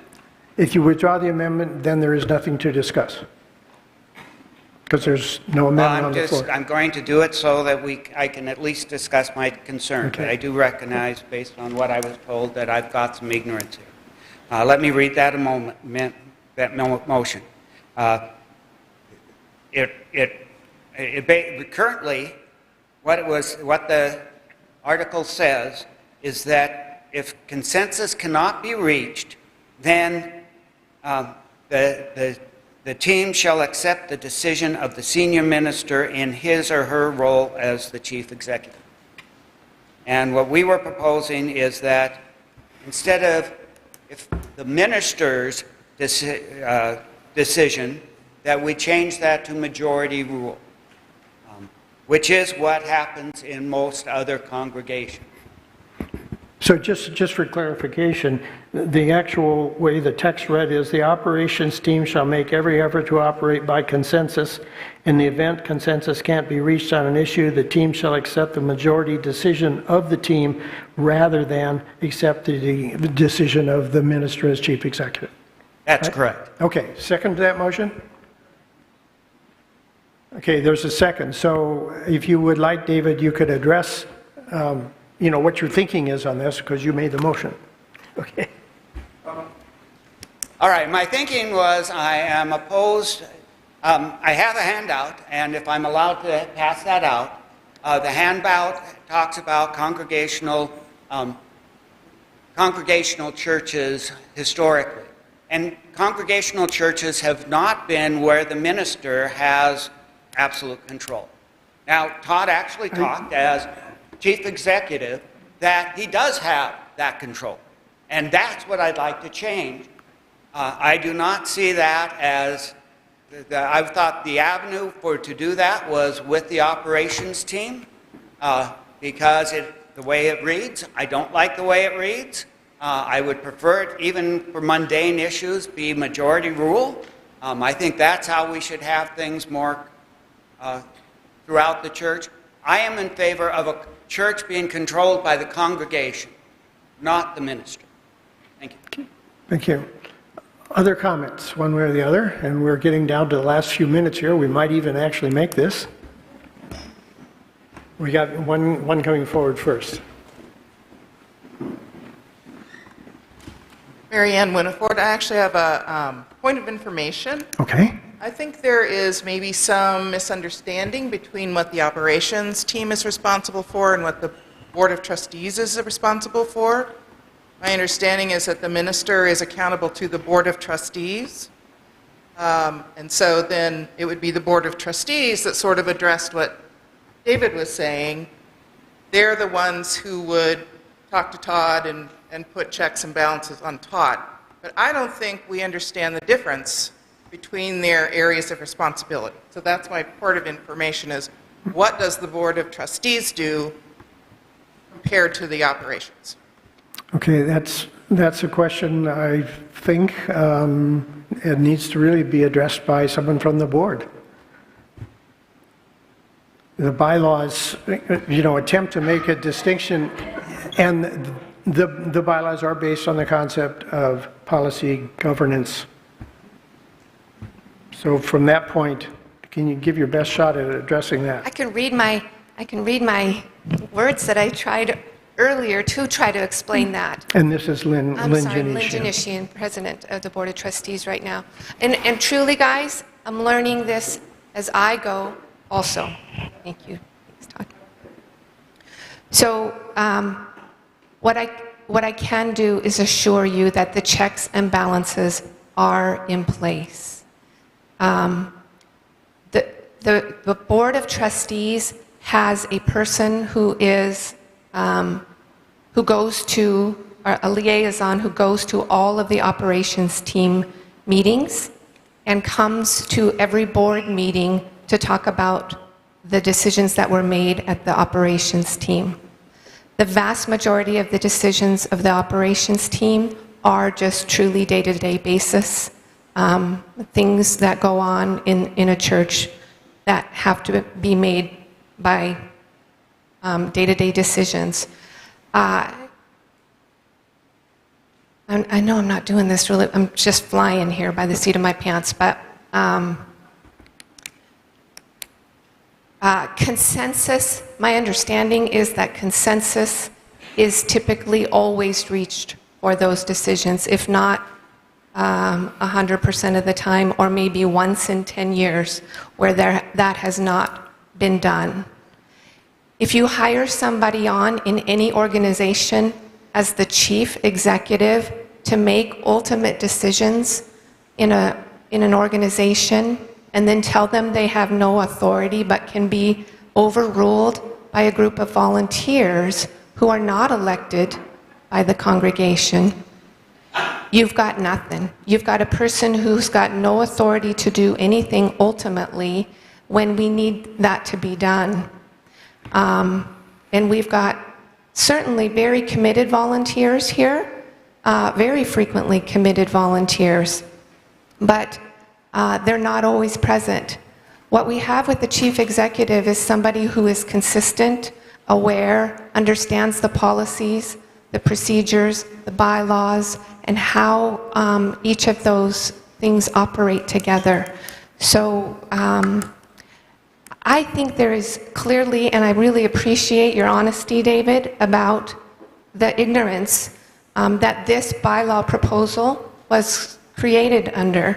And so I think it just needs more time, and it looks to me like some people have some needs that we could better educate ourselves and each other to try to make sure we all understand the governance of our church. Okay. Technically, we have reached the 2:30 deadline.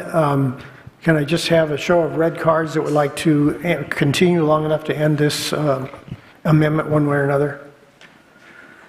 Overwhelming number of people wish us to continue right now until we reach an end. So are there any other comments regarding the amendment, which essentially changes from a minister making the final ultimate decision to a vote of a team which could number from 2 to 4 members?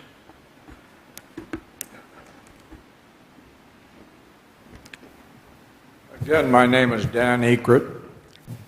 I have been a member of the ops team, I think twice, and been with Gene and been with Sue on many of the ops team meetings for, I don't know how many years, maybe eight years, something like that.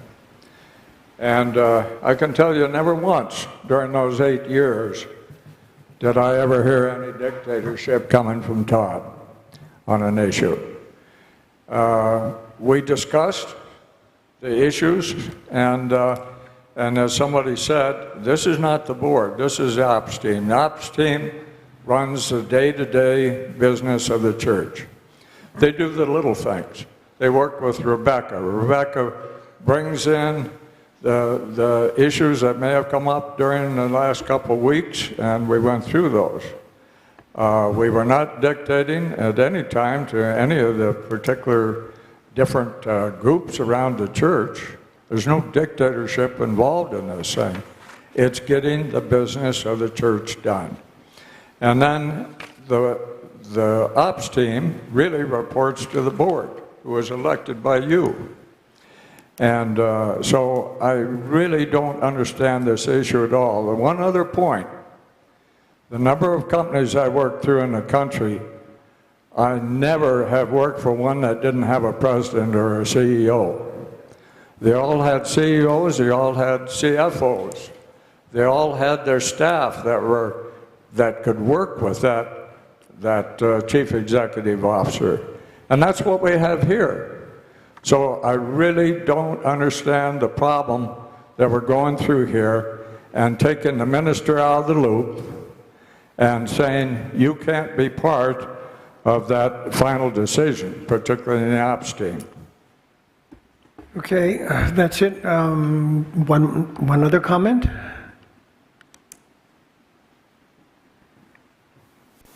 Are you for or against? And your name, please. My name is Pam Larrett, and I have had a church since Todd arrived, and not before that, that I felt had a heart and a spirit and a mind for...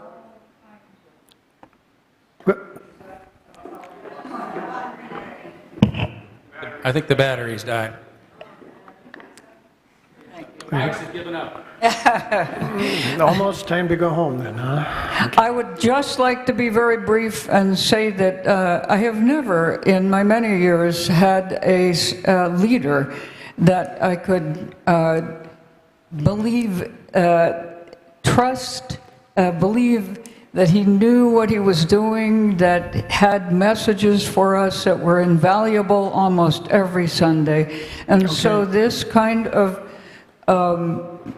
quarrelsome meeting around the issues of bylaws. We're not making this personal. We're just talking about whether the minister's role is chief executive or outvoted by a committee. So I think that without stretching it any further, that the leadership that we have right now should not be compromised any further than it already has been by, thanks to the folks in Boston. I think we have a great person here, and I don't want to see these amendments passed, and they haven't, most of them. Thank you. Thank you for your comment. Any other comments? Linda Green coming forward. I was going to actually address the amendment, but I know it's not going to pass. So I'm using my bully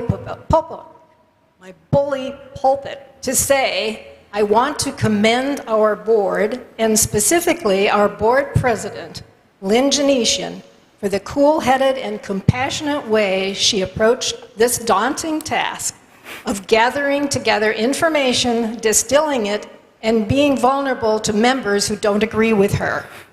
I was one of those people, but I still think of Lynn as my friend, and vice versa, I hope. Okay. With that testimonial, let's vote on the amendment. The amendment essentially would be to make the majority vote of the operations team, which includes the senior minister, ruling if there's no consensus reached, versus the senior minister making the decision in the event consensus can't be reached.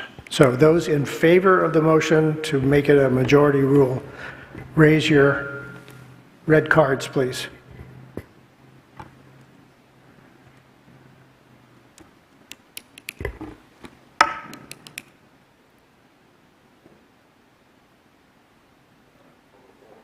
Four. Those against the motion, raise yours. Overwhelmingly against the motion, actually it come down to about 69 against it if the same number of people are here, last counted. So the motion fails. And then as far as the end of the meeting, we did have on there an open forum if there was time. There is no time permitting, so we'll have to figure out another way to do that. And I declare the meeting adjourned, and we do have a chance to sing shalom and embrace each other spiritually or physically.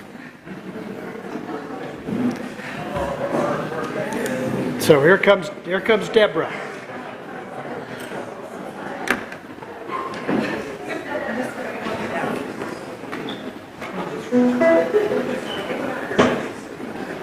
I'm just gonna start it a cappella.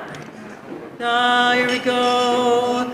Shalom Haverim, Shalom Haverim, Shalom, Shalom, Shalom Haverim, Shalom Haverim, Shalom, Shalom.